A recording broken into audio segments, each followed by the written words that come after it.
Very welcome to the Herland Report. Thank you. Dr. Stephen Mansfield. It's such an honor to have you here and that you were able to take the time off your busy schedule. You're a famous person here in America and New York Times best-selling author. You are a speaker used by so many here, and doctor, and with so much knowledge about the American society and what happened to the Christian groups in this nation. We're here on our American tour, trying to find out what went so terribly wrong with America. Yep. It's a troubling situation, and if you care at all about religion, the influence of religion, or even if you oppose religion, it's important to understand. And America it's gone badly here. Yes, and we're looking at a situation where there's a landslide of more morality here, and America seems to have become a culture of hatred. Mm-hmm. In the good old days, we used to look up to the great melting pot, mm-hmm. saying that whoever came here, regardless of creed or race or gender, they were able to work their way up because you based your society on a national identity. Mm-hmm. But we've seen the past 10, 15, 20 years this disintegrate into mm-hmm. a very strong awareness of ethnicity. Mm-hmm. And this seems just so strange to us because this is the type of system that's not working in Europe, yeah. and you're implementing that exact system. What went wrong? I think there are many things that contributed to it. Part of it is that you had increasing role of the government in providing privileges for individual groups. Now, I'm not saying that's bad, but when that starts to happen, you're providing privileges to some, perhaps not to others. Some begin to feel disenfranchised, and you have leaders who begin to say our problems are a result of blacks, or our problems are a result of Muslim immigrants. And so that message begins to get out there, and people are feeling deprived. They're feeling deprived economically, and suddenly the problem that I have, perhaps as a poor white person, is a result of some immigrant, some African American, some, who knows, Native American, having privileges that I think I deserve and have been taken from me. But one of the major factors has to do with the rise of cable television. And the reason for that is, you know, when I was born, I'm in my 50s, when I was born, you basically had 3 television networks. And they basically reported the same news, and they basically reported it from the same perspective. But now it's possible for me, for example, or anyone in America, to completely insulate themselves into certain pockets of cable television where we are hearing 24/7 a certain message. So I can sit in front of the television 24/7 around the clock and hear a message that tells me that I'm being wronged, that immigrants are stealing my freedoms, that African Americans are my enemies, etc. And so I can sit there and hear that all day. An African American can sit in front of the television and hear an exactly different message, right? Old white men are taking your privileges, your rights are being undone, and so we can all feed on messages that basically make us feel the victims, make us angry, make us feel disenfranchised. And so when you have a combination of those factors, suddenly we're seeing the clock roll back to a level of tension that we thought was over in the 60s. We thought the civil rights battles were won. That's what we were told in school. But now they're coming back around, and it's vicious. But we notice as well, I think Oxfam a few days ago came out with new research stating that now over 80% of the wealth in the world is assembled in the hands of approximately 1% Yes. or less. Mm-hmm. And it's worrisome to us that globalism that we initially thought, or many, at least in Europe, thought would benefit the lower classes in society, has ended up actually just only enriching the rich and the poor, staying as poor, and actually also destroying the middle classes. Yes. So there seems to be an element also of nobody any longer taking care of the people, and the politician having become a lobbyist for various groups, and the ultra-rich paying, you know, whoever, and positions given and all of this. So I mean, the politician doesn't seem to be there to accommodate the people anymore either. No, I think you're absolutely right. You know, we joke about our government being the best government money can buy. And the whole idea there is that the people with the deep pockets, the people who pay the most money, get the policies that they want. I'm a gun owner, for example, and I have no problem using guns to hunt, but I think we know that our gun policies in the United States are ridiculous. Why don't they change? Because gun manufacturers and the NRA have a lot of politicians under their sway. So there's no question that that's true. And again, if you're talking about justice, and if you're talking about politics influenced by religion, that's the very kind of thing that a faith-based politic ought to be concerned about. Is the imbalance of income, is the imbalance of wealth, is a lack of regard for the poor. There's just no question about it. But and when I live in D.C., and so when I talk to politicians, they express a great deal of concern about it. But when it really comes down to voting and it really comes down to policy, they lean more towards those who are paying the bills, and the poor just aren't paying the bills. So we're heading towards what could even be a revolutionary situation in this country. And it's all happened very, very quickly. Yes, and it's strange for us who watch this whole thing coming down from Europe, because as we know, renowned linguist Noam Chomsky has spoken about that for many years, that the U.S. is no longer a democracy, that it's an oligarchy with the power in the hands of the very few, and they rule on behalf of maybe themselves. I don't know. When you look at how the media structure here is owned by that same very rich elite, there's been a dramatic shift just the past 20, 30 years in America, and somebody seems to have really hijacked democracy. Yeah, yeah. I think Noam Chomsky is making a very, very good point. I think it's valid. The fact is that we've moved away from a true belief that power ought to be decentralized. And we like the celebrities, we like the powerful, we like the rich. We talk about them as though they are the high achievers in our society. But who's watching out for the average man? Who's watching out for the lower class? And I need to say, by the way, that it was the fact that Donald Trump sounded like he was championing the lower and the middle class that caused him to win so many people in that tribe. People who haven't voted in years, people who in the American South they would call the Bubba vote, meaning just your average blue-collar working male, they turned out to vote in numbers that we haven't seen in a long time, because Donald Trump at least sounded those notes. He sounded that tone. He talked about economic empowerment. He talked about making America great again. He raised questions about immigrants. He talked about the way that corporations are sending jobs overseas. And so that caused people to think that he actually cared about them and that he would make a change.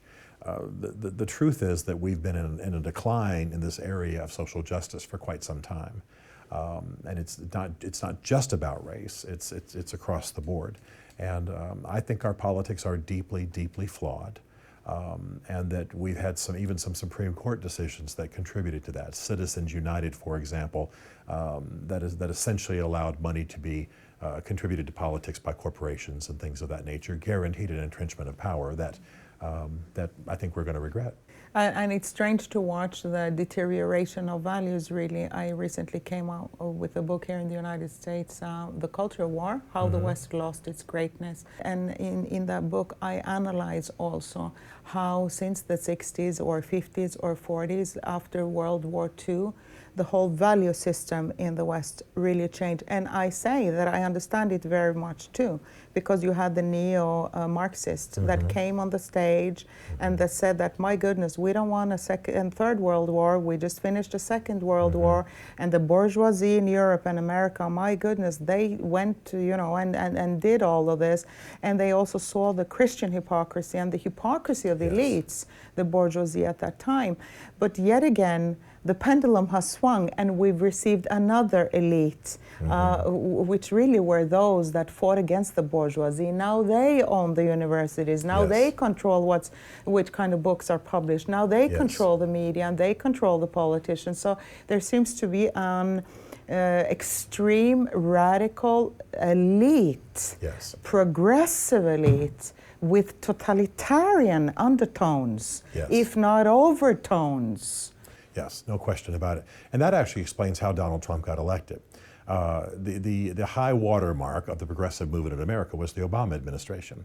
And if you look at the 2016 election, the fact is that the average religious conservative in this country was just traumatized by the Obama years and terrified that the Hillary years would be more of the same. So they swung towards Donald Trump in huge numbers. 81% of white evangelicals voted for Donald Trump, half of all Roman Catholics, half of all regular church attenders. So you have a swing towards Donald Trump because he seems to be the answer towards this sort of goose-stepping progressivism. But a lot of the issue, as I see it, also has to do with a form of anti-intellectualism. The average American has no idea what's going on that college campus. They think they're sending their child to the state university, that their grandparents sent them to or their parents sent them to, and they think this is the way it should be from generation to generation.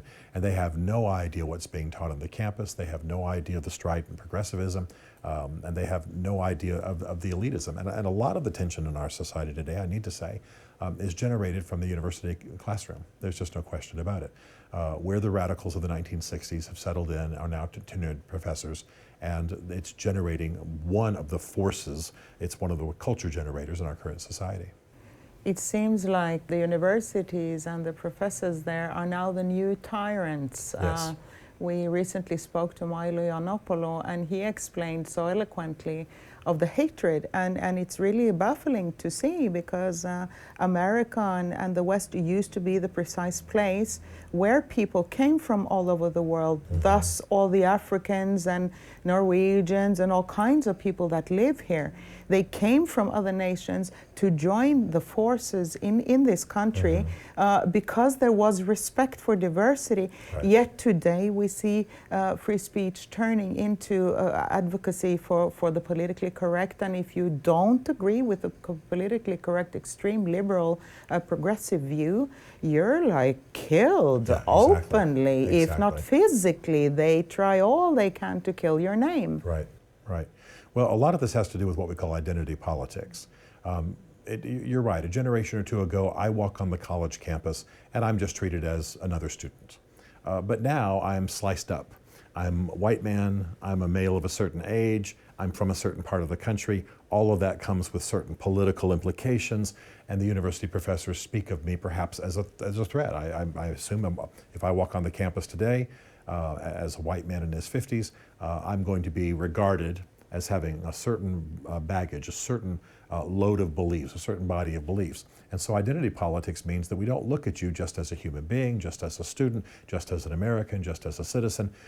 We break down who you are ethnically, who you are by background, who you are socioeconomically, and then of course some people are targeted. The wealthy are targeted, white males are targeted, certain folks are targeted.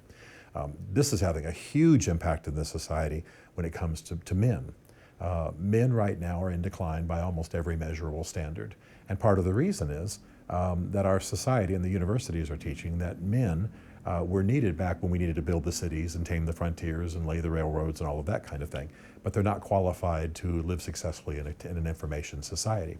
So on the university campuses, it's actually being taught what I call the guerrilla theory of men, which was back when we needed men for their muscle, we valued them. Now that we're in an information age, we don't value them, and they're actually in the way. And that's being taught on the university campuses. So you have an accentuation of the decline of men. This is so fascinating to hear you speak about that, because I feel so offended, honestly, truly so deeply offended. Mm-hmm. By the way the woman is viewed today, because according to the 1970s feminism, I am viewed as a lesser being, mm-hmm. and I need to be given the victim card. Mm-hmm. And there's an innate racism, mm-hmm. against me on a gender base, mm-hmm. Based on that, and a lack of equality, which I think too is another breach, because we don't believe in Western civilization anymore, and one of the founding values, a Christian value, by the way, stemming from the revolutionary man of darker skin, also, by the way, named Jesus, a great philosopher. That's right. Because he spoke about equality regardless of race and gender. So we've gone away from that too, and said, when I'm a woman, you're supposed to feel sorry for me, and since you're a man, we're supposed to bash you. There's a lack of equality in that kind of thinking.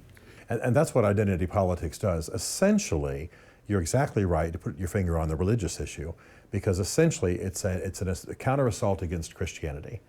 Christianity did liberate people. Christianity did raise the status of women. Christianity did call for equality. In the early church, it was not uncommon at all for early Christians to come to church and free their slaves right there as part of the worship service, and et cetera. And all the laws from the Old Covenant, as they were brought into the New Covenant, they are greatly liberating. But what's essentially happening in the universities in America is a counter-Christian revolution, is an anger about religion, is an anger about Christianity. And so now it's not just a force that we don't believe in. Let's say the university professor is an atheist. It's not just a matter of him not believing in it. He believes it is the source of oppression. So he turns to the African American, he turns to the Native American, he turns to the woman and says, Christianity is your problem. And that is part of the underpinning of a lot of the tension in our society. It's in the press, it's in the universities, it's in our politics, and the fraying of the Christian consensus and then Christianity blamed as an oppressive force is a lot of what we're dealing with today.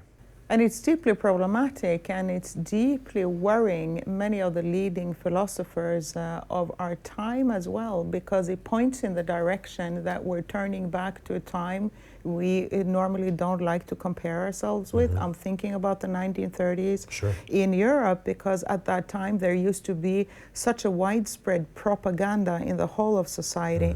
And we often forget that the socialist nationalism that was, you know, the Nazi party was really a socialist nationalist party. And we forget that under Hitler, all the intellectuals that didn't have the politically correct opinions were silenced. You had a media that just spoke one word, and that was the word of the government or whatever the authorities meant.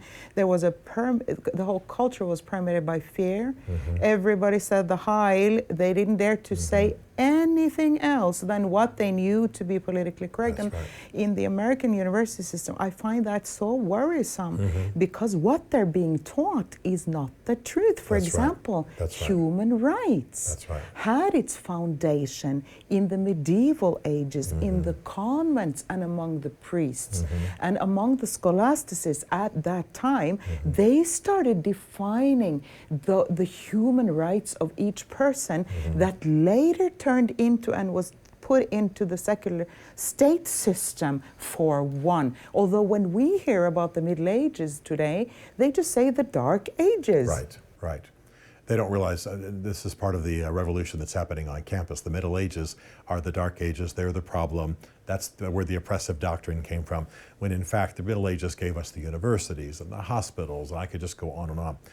Part of what's happening in American society today is that, without people necessarily realizing it, the issue of the state has moved central in our society, and that is not what the Founding Fathers intended. The Founding Fathers wanted politics to be taken seriously, they wanted government to be taken seriously, but they saw it as one sphere amongst a number of spheres that are significant to a society. So they did not want government and politics to be central. They wanted to function well, but they believed that the more important things of life were family and art and creativity. I mean, look at Thomas Jefferson, look at these men, look at George Washington wanting to finish his political career and go back to his his estate and farm and plant and experiment with his plants and so on. And so these men did not believe that politics should be central.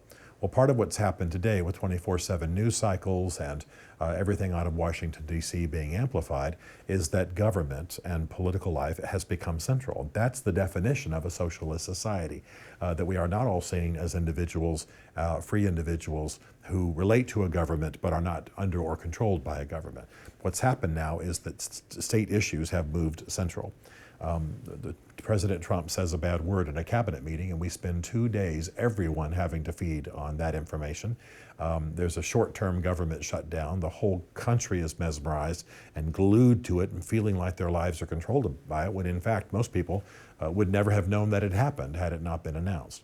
So we have a form of socialism creeping into our society just by virtue of the fact that we've moved political issues to the core of society. And it's a paradox to us Europeans coming here to America and watching, for example, CNN. I mean, it's really the war on your own president, and talking about his socks, his stockings, his going to some golf course. whenever you turn your eye towards the CNN screen or the Fox News for that matter, but you hear talk about Donald Trump as if nothing else in the whole world matters. And that speaks for such a strange trend. It's as though CNN and the media are trying to start a civil war against their own president here. There's no question that there is a war going on between the press and the Trump administration. And I'll have to say this has been going on for a while in American politics. And President Trump definitely made it worse when he and his campaign would call out the names of individual reporters, you know, and get the crowd booing that reporter. He picked this fight. Now, there was already tension between the two, but Donald Trump specifically picked this fight. And the press is responding. And so now our entire country has to be drawn into this spitting contest between the president and the press when there are far more important issues. For example, on the day that you and I are sitting here talking, there was a horrible school shooting in Kentucky, and people were killed. That's more central to our society. Creative endeavors are more central to our society. Books and intellectual pursuits are more central to our society. But we're going to talk about Donald Trump, and we're going to talk about the next policy initiative, and we're going to sound like the socialism of the 1930s. You're exactly correct. And that makes me think of the socialist elites as well, because you know, when all you hear is about the media, all the media talks about it, it's just these kind of narrow-minded issues. They don't address the situation for the poor in this country. They don't address the, excuse me, but your horrible educational system. No, I couldn't agree more. And horrible situation for many people that live in the inner cities. And just horrible, I mean, just outrageously old-fashioned and dirty and full of plastic. And, you know, I mean, it's unbelievable for us who come here. I travel a lot in the Middle East and the Far East. My goodness, the United States is really lagging behind, but yet again, all your media elites are thinking about is Donald Trump and that government elitist thing that's going on at the top. It really makes me wonder. Yeah. And part of the reason is there's sort of a Watergate complex in the press. The press at one point, rightly, I believe, exposed and helped to bring down an American president. And it's interesting that there are even several movies that are popular right now about that very topic, about Watergate. And so I think the press thinks in terms of being able to pull down this president like they did Nixon. And if it can happen, maybe it should. But the point is the battle in the meantime is very costly to our culture. Then I would like to thank you very much, Dr. Mansfield, for taking the time to come here and speak to us and elaborate on what's going on in the American culture at the Herland Report here. My privilege. Thank you.